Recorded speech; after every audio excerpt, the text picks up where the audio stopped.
Alright, let's find a rotational volume using the disk method. Suppose we had a bowl of this shape. And yes, it's tilted sideways, but that just makes this a little bit easier to work with. And suppose we wanted to know how much volume of rice this bowl could hold. To keep this simple, we'll go unitless and just say the bowl has a height of 1. And the radius at the top of the bowl is just 1. So for a ballpark estimate, we could just estimate this bowl as a cylinder like this. This would be our n equals 1 estimate. So our cylinder here would have a height of 1 similarly to our bowl, and it would have a radius of 1 as well. And it'd be pretty simple to find the volume of the cylinder. It's just going to be the area of our base times the height. And the area of our base is just going to be this area here, which is simply going to be pi times our radius squared. So our volume is just going to be our area of our base, which is pi r squared times h. And of course our height is just 1, and our radius here is also 1. We can plug those in. So our volume is just going to be pi times 1 squared times 1, which is simply pi. And that is going to be our n equals 1 estimate. It's worth noting, you can see this is a bit of an overestimate because our cylinder, it's going to have the same radius at the top, but at the bottom of the bowl, or the cylinder, it's going to still have a radius of 1, whereas over here the radius is much smaller. So our cylinder is going to be an overestimate. So having found our n equals 1 estimate, let's make this a little bit more advanced and go for a n equals 2 estimate. For this case, instead of 1 cylinder, well, let's have 2 as shown here. And why don't we just call these disks, because this is the disk method. So instead of cylinders now, we'll just call these disks. So 2 disks, one larger, one smaller. And the widths of these disks will be the same, both 1/2, because we're just going to divide it into 2 equal widths, because that makes life easier for us. Now the radius of the bowl is a little more complicated, and we can pull the radius of these disks from our actual bowl over here. And it turns out the radius of this particular bowl is going to follow a convenient function, the line y equals square root of x. So you can imagine this is our line y equals square root of x, and we're just going to go ahead and rotate that line around our x-axis, and that is going to create the bowl we are interested in. And since we know what our radius is for any x value, now that we have this equation up here for our line, we can find out our radiuses of these 2 disks over here. So for our first cylinder here, we'll use the radius of our bowl over here at x equals 5. And that radius here is going to be the square root of 0.5 according to our equation. So that's our first radius that we can illustrate over here, R1. Our second cylinder will pull from the radius at x equals 1, which we already know is 1. So that's a little bit easier, and that's going to be the radius of our top cylinder. So we'll call this first volume on the left V sub 1. And using the same basic equation we used for our n equals 1 estimate, we know that that volume for our disk is going to be pi times r sub 1 squared times h. And now we can just go ahead and plug in for our r sub 1 here.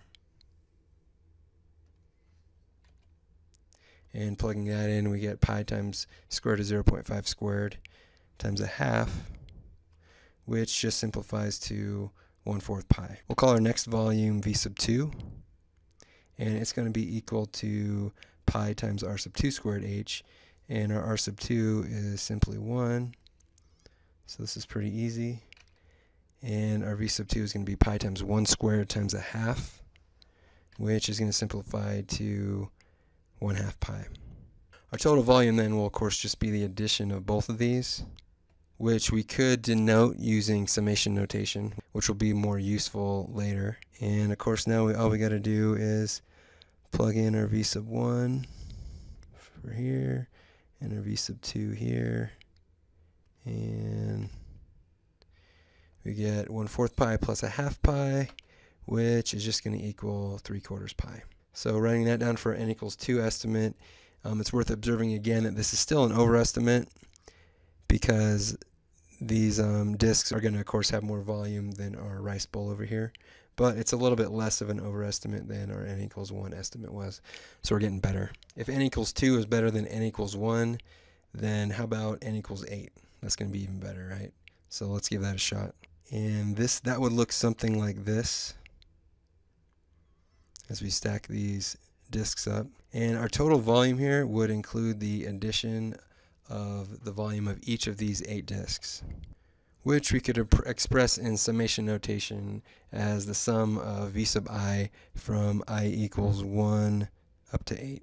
But in order to solve this, we're of course going to need an equation for v sub I. Right, so in finding a general equation for v sub I, we would first want to know the width of our disk, and we can just call that delta x.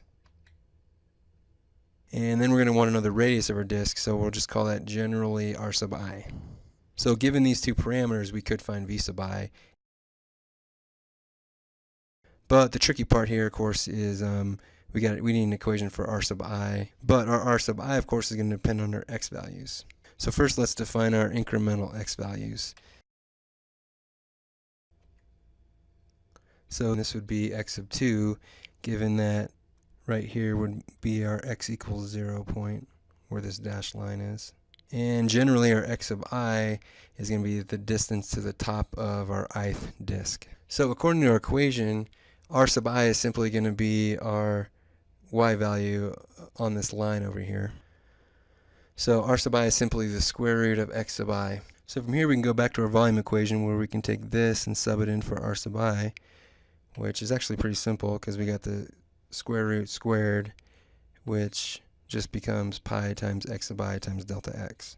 Now, having found our formula for v sub I, we can go ahead and take this and plug it in up here in our summation, which is going to yield the summation from I equals 1 to 8 of pi times x sub I times delta x.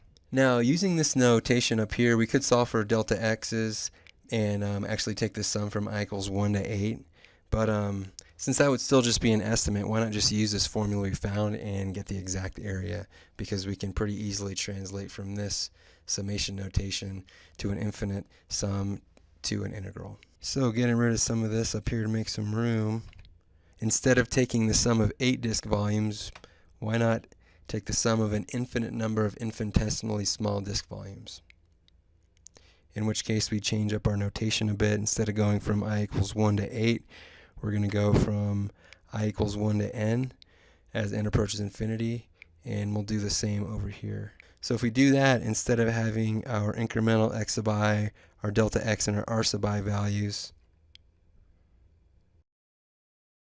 we would have a continuous x, an infinitesimally thin dx, and a continually expanding radius r. So doing this, we're transferring from an infinite limit in our summation notation to an integral. And this is going to give us our exact volume,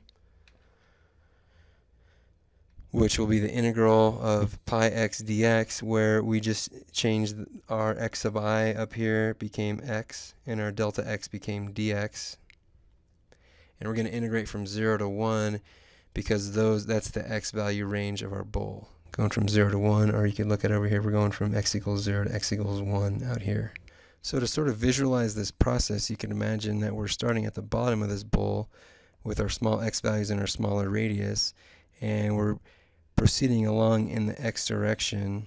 As x is getting bigger, our radius is getting bigger, our disk volumes are getting bigger, and we're adding all these up as we go from x equals 0 all the way to the top of our bowl where x equals 1. So that's sort of the visual of our integration process here that's described by our simple integral up here. Now all we got to do is evaluate this integral, which is pretty easy. The pi, of course, is just a constant we can pull out, and the x, we find the antiderivative of that is going to be x squared over 2, and we evaluate this from x equals 1 to x equals 0. So plugging these in for x and subtracting, we get pi times 1 squared over 2 minus 0 squared over 2. Of course, this just goes to 0, and we are left with pi over 2. which is our exact volume. So now we know how much rice this bowl is going to hold. And you can see that we found this exact volume with a little help from our integral, and it turns out you can use the same type of process to determine the exact volume of most types of rotational volumes. As long as you know how this radius of our object is going to vary with x, you can apply the same sort of formula, the same sort of integral, and come up with that volume pretty quickly.